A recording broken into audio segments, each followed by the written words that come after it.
Now, as is the case with winter storms, there's always cleanup to do, but both city crews and local residents were up to the task.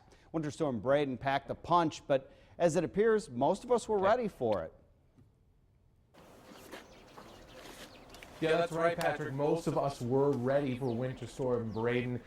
They got the memo and they were very prepared for that storm. So thankfully, a lot of people were able to clean up pretty easily from that system.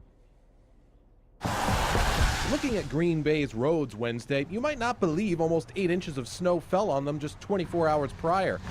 Chris Pierlot with Green Bay's Public Works Department says a good weather forecast led to a great plan from the city for snow removal. This was what we have been terming this morning as the perfect storm. It went off without a hitch.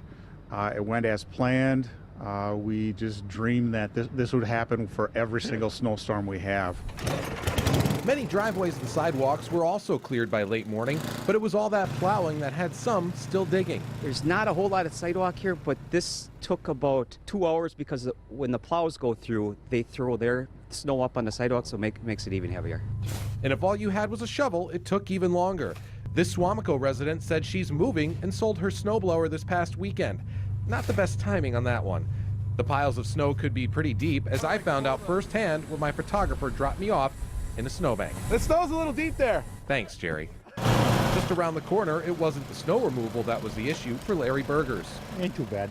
Could be a lot worse. Could be a lot worse. So the bigger trouble I had was getting my tractor and getting a blade on the back end of it and getting out from by the woods. And it makes sense that his snow was particularly deep. Less than a mile from where Larry lives in Suamico, about 11 inches of snow was measured in the Moose Creek subdivision, and that was just about the highest total in Brown County.